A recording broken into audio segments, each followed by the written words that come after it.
Hello and welcome to the Pig and Whistle Tales from Azeroth. As always, here at the Pig and Whistle Inn in Stormwind, I go through a variety of subjects with regards to World of Warcraft. So grab a bottle or a pint, sit back and enjoy. This episode we'll be going over a few bits and bobs, but mainly what do you want to see in the new expansion? What features make it good? What features make an expansion bad? What can we learn from other expansions? You know, all of that stuff. And if there is time at the end, a few forum posts, obviously, that I like to go over and disagree or agree with. But we will start off with the weekly news. We have Stormwind, Zakali Elders and Aerostar as your world bosses for the week. All of these are now awakened, dreaming, all of them. But essentially, you can do all of these world bosses as well as their associated raids, which is Vault of the Incarnates, Aberrus, and Amidrisil, and you will be able to get gear that is scaled to Season 4 item level. Dragonflight Dungeons are your bonus event for the week. This simply means that you get an extra piece of gear for doing Dragonflight content dungeons. This helps for gearing, this helps for many different things, but it also helps for just leveling dungeons as well, because you still get a piece of extra gear in them as well. Deep 6 is your brawl for the week. This is essentially a 6v6, and that's kind of it. On certain maps, it is a 6v6. There's not many players in there, so it's a bit more close quarters, and what you do matters. You've got maps such as Warsong Gulch, Deepwing Gorge, I think, Twin Peaks, you know, them sort of maps.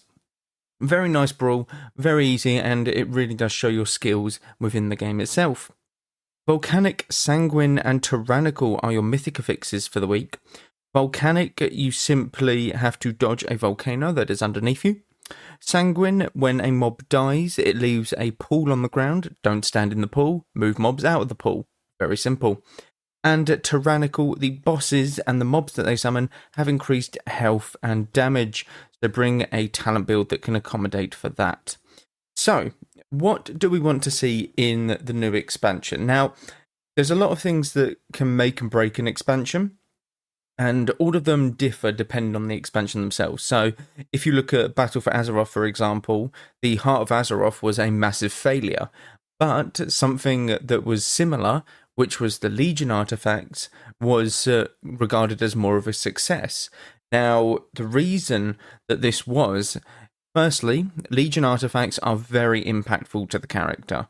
They have massive lore ramifications, like every weapon essentially had a shit ton of lore behind it, and it was the first implementation, kinda, of these power, like the expansion power, essentially. So everyone was kind of new and fond of the idea, but when it came to BFA and the Heart of Azeroth and then Shadowlands, and more of the Covenants, it was a bit like, oh, you know, borrowed power, it's kind of been done, and it's kind of annoying losing this borrowed power after the expansion, which kind of makes sense. It does make a bit of sense. But artifacts were so good. They were very good because of the lore implementations that they had in the game itself, not just for that expansion, for the whole of Warcraft history itself. Retribution Paladins got the Ashbringer.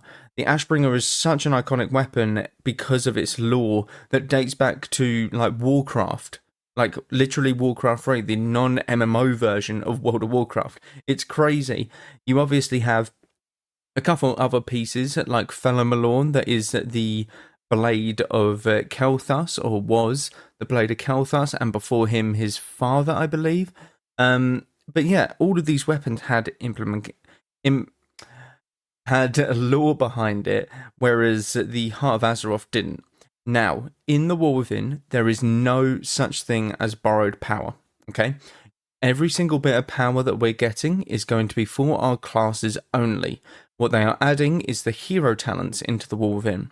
Now, these hero talents, if you do not know, they are shared between your specializations. So, for a druid's a bad one, but for a druid, because I know it, I'm a boomkin. I'm a balanced druid, and I have these hero talents that share talents with Guardian Druid and Restoration Druid. Okay, so one is called Keeper of the Grove, and the other is called Elune's Warrior or something like that. And essentially, they empower different elements to your spells and builds and stuff. So, Keeper of the Grove is based around my treants. Okay, so I summon treants, they do certain things, and they give me procs of like stuff as and when I summon them. Very simple, right? For Elune's Warrior, it's based around doing more damage with your Fury of Elune and your full moons, and you become like essentially you're just firing like orbital strikes from the sky constantly with the amount of Fury of Elunes that you're sending out. So they have their different implementations and uses throughout the expansion, but they are not going to get taken away from us at the end of the expansion, which is really good. It's something that should be in the game, and like if they were to ever put borrow power in, they would need to find a way to implement it after that expansion, because having something and then having it taken away from you is awful. For example, back in Shadowlands, there was the Kyrian ability called Kindred Spirits for a druid. And this is what I became accustomed to using towards the end of Shadowlands, very much so. But now you cannot use Kindred Spirits. It is just not in the game, not viable at all to a balanced druid doing current content. When you go back to Shadowlands, you can use this, but Shadowlands is old content, so you can use it in stuff like the raids that are Shadowlands based and stuff, but it is very much not in the game for any other reason apart from Shadowlands content. And that doesn't feel nice. It really doesn't. You have warriors with their Maldraxxus banner. You have... Actually, I think Rogue's got every single Covenant ability, if I'm not mistaken. I'm pretty sure they did, which is quite funny. But obviously some were brought in to the later expansions. Convoke the Spirits was brought in to later expansions. It isn't great, though. That's the problem. The balancing issue with Convoke the Spirits is it doesn't cast anything that's remotely good for DPS purposes. You just want the incarnation over it. Resto Druids still take it, I believe, like every now and again if you're feeling a bit zesty with it. But, it's not great. It isn't great, which is a bit depressing, to be honest, because that's what you want. So the unique feature of the War Within is these hero talents, and these hero talents will stay with us going into the next expansions, and hopefully they're maybe improved upon, or they will come up with some different sort of talents that might help us out, or, extend the talent tree that little bit further, potentially. Who knows? Who knows what happens in the coming expansions? But covenants are something that obviously were looked at very poorly, and I just don't want to see anything like that happen again in any of the new expansions. So this is a trilogy. The War Within is one of the first, and the last one is the last Titan, and the second one is something to do with the Void. I forget the name of the Void one. But essentially, I want to see these hero talents last us up until the end of this trilogy and be maybe reworked a couple times, maybe like have choice nodes on everything so it's a bit more diverse. Like, you don't have to go crazy with it, but as long as we get to keep it afterwards, I think everyone will see that as a net positive for the expansion. Patches wise, now in Legion, I'm going to use Legion again as an example, we got a patch every 60 to 70 days. It was about that. So every couple months we were getting a new patch. That's crazy. That is really crazy. Now, these were major patches. These weren't small patches. These were 0.5 patches and 0.1 patches, 0.15, 0.2 patches, etc., etc. We had... Now, to put this into perspective, there's usually about 4 seasons of PvP, okay? Season 1, 2, 3, and 4. This is the usual for an expansion. Legion had 8 seasons. It had double the amount of seasons. And that's what kept it feeling fresh in like Legion PvP, because these constant seasons were ticking by so quickly that you had to keep playing. You really had to. You couldn't wait until the last week to play. You didn't have a lot of time, so you had to keep playing, you had to keep grinding, and you would eventually get to where you wanted to be. But going back to it, patches wise, if the wall within is very good, it will keep a patch sort of schedule. Okay, now it doesn't need to be exact by all means, but if you do something like, oh, okay, we want patches to be released within 2 to 3 months, okay, of each other. So when the wall within goes live, which is in 20 or so days from this episode going live, so just over 3 weeks. Now, after that, you're thinking, okay, when's the next 0.5 patch? Yeah? That's the immediate thought, because you don't know, we as the player base do not understand when this patch will be. And we have gone through Warlords of Draenor together and understood that we might not see a patch for an entire year, potentially. It has been that bad in some cases. So if there's any sort of, what would it be? What's the word? Communication and being like, okay, we want to do this every couple months to 3 months. This is what we're aiming for. Okay. We will try and communicate as to when, like, how it's doing. It's, in its final stages, it's in very early development. It's, just a train wreck. We have to scrap it. So it'll be another couple months. Sorry, guys. If you do it so that it's like, oh, okay, 2 to 3 months, that's fine. We'll deal with what we have for now. And then in 2 to 3 months, we'll be expecting a patch to drop. If there is communication and they're like, guys, we've really dropped the ball, the patch isn't what we wanted, so we had to scrap it and redo it, it's going to be another couple months, that clarity and that transparency will be really good. Okay? People will obviously get angry and be like, oh my god, Blizzard fumbled it, and, multi-million, billion, quadrillion pound company, and you can't release a bloody patch, what kind of shit show are you running? There's always going to be them people that cry.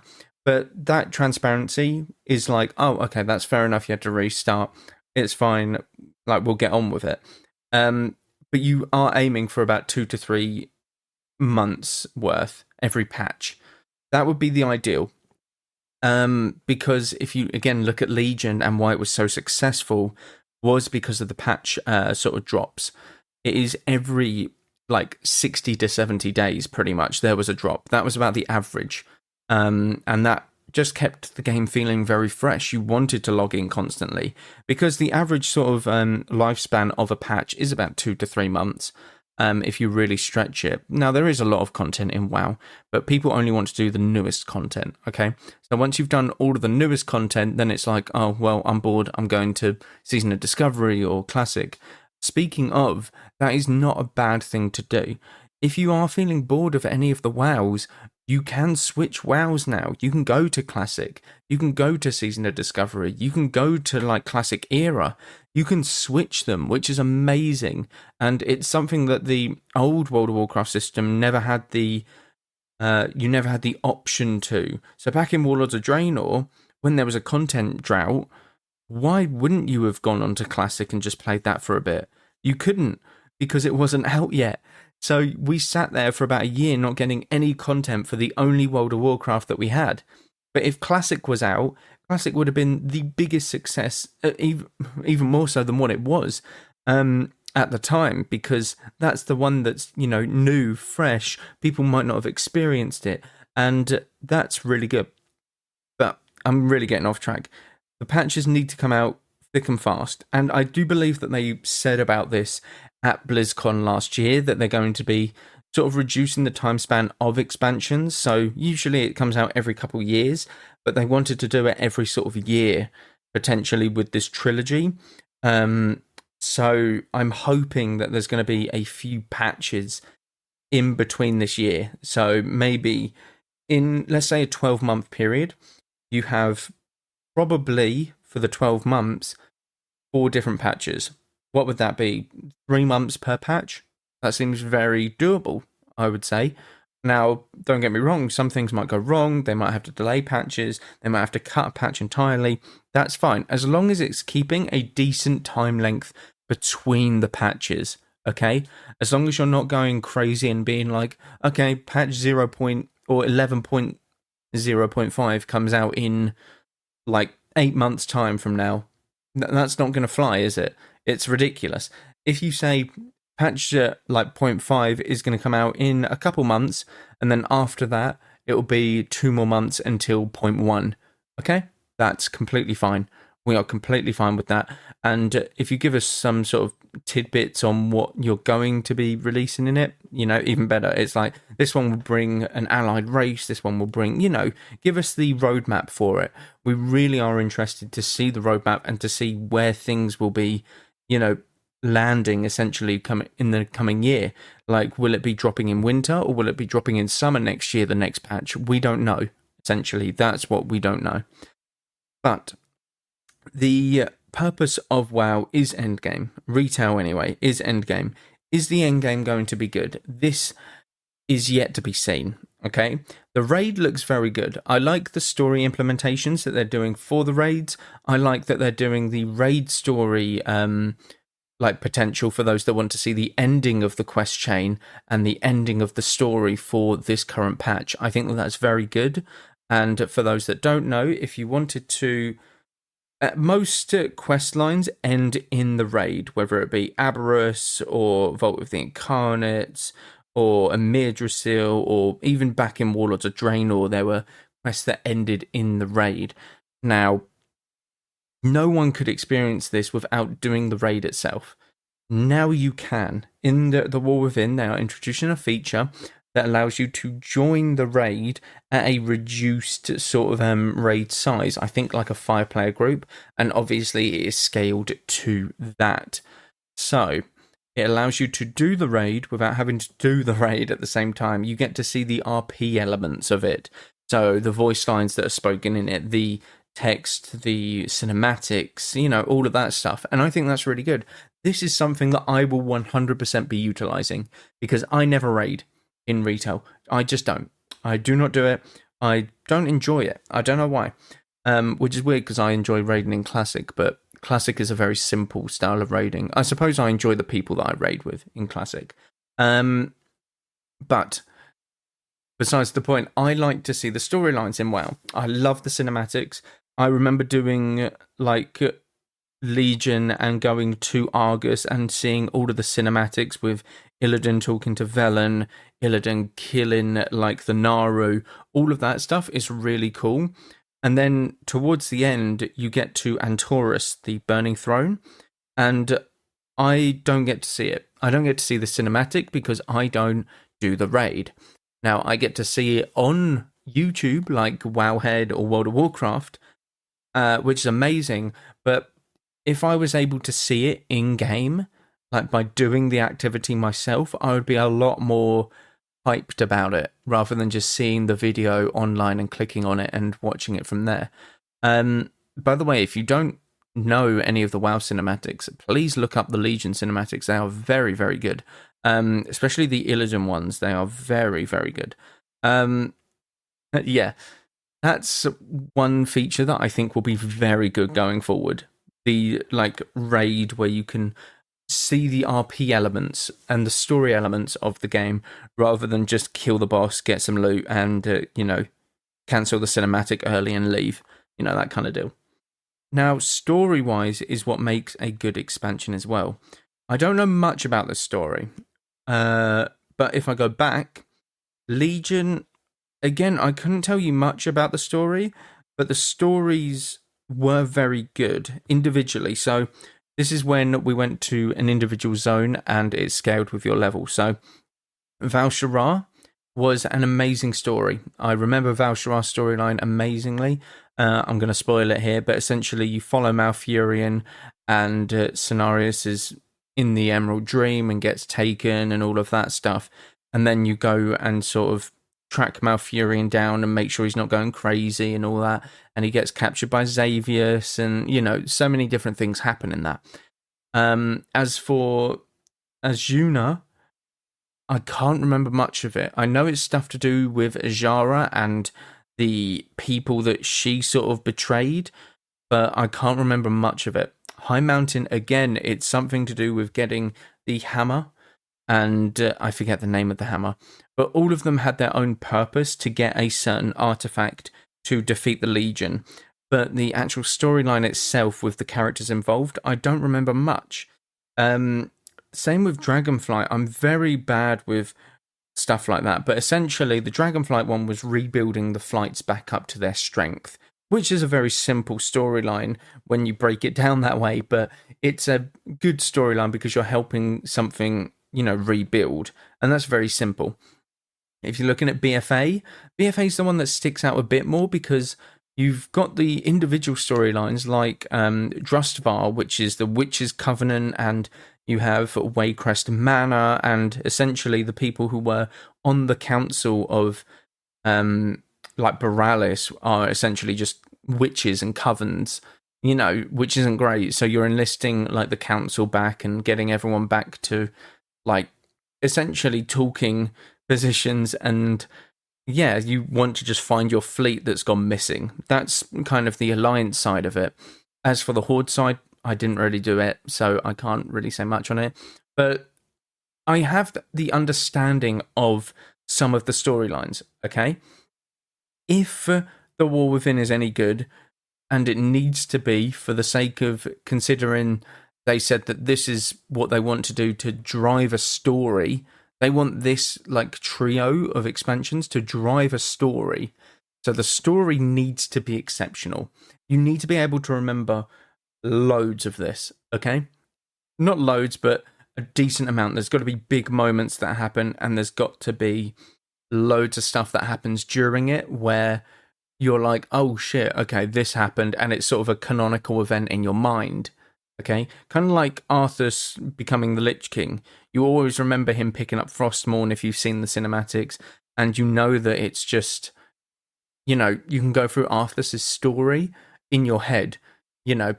Prince who was wanting to become a paladin, and essentially the plague starts, and Kel'Thuzad, kind of destroys everything in Lordaeron, and then he goes to Stratholme, purges it, and Mal'Ganis is behind it. Mal'Ganis flees to Northrend. He chases him to Northrend, picks up Frostmourne, knocks Magni out, that sort of thing. It really sticks with you. Same with Illidan, etc. These storylines need to be ingrained in your memory if you are a big WoW player, and if you are one to do the questing and actually take part in the story. It needs to stick with you here, because this is the story-based trilogy of expansions that they want.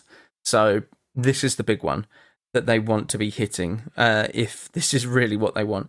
I don't know why they're doing it as a story-based sort of trilogy. Now, I get that the story is a lot more intriguing for people to just hop in and be like, oh, this story is really intriguing. Like, there's some like dragons that we need to help out and rebuild, compared to Legion, where it's like, oh shit, we're meeting cosmic entities. We met Titans, for God's sake. We met the pantheon of the Titans, the people who go around worlds and essentially purge them if they're like void corrupted and stuff. Like, it's crazy. To anyone else who's recently just started playing WoW, that seems ridiculous. So hopefully this one's going to be a bit simpler, but still complex enough to those who have been playing for a while that it would actually make sense to them. So you can have people who are new to the game pick it up, as well as those who are more experienced in the game understand the sort of smaller meanings behind things, that sort of thing. That is where I'll end it for this episode, I think. All of these things need to happen for a expansion to be good. They really, really do. So I'm just hoping that they deliver on the story more than anything, because the story, I think, is what's going to be stuck in people's mind for the next couple months before the next patch comes out. And I really hope that they, do well with it, because I see Dragonflight as a massive success. I think Dragonflight was a very good success. The only thing that I have a problem with was PvP patches. Towards the end, there wasn't really many. But I'm hoping all of that work kind of went into the War Within, and, getting that to be the best that it possibly can be. So that's my hope. Definitely better than the Shadowlands, though. The Shadowlands was ruined by gearing, which is a bit sad. But like I said, that is where I will end it for this episode. Thank you all very much for listening. Do check out all of the socials down below. Constant stuff happening over there. But thank you all very much once again. And go with Valor, friend. Goodbye all.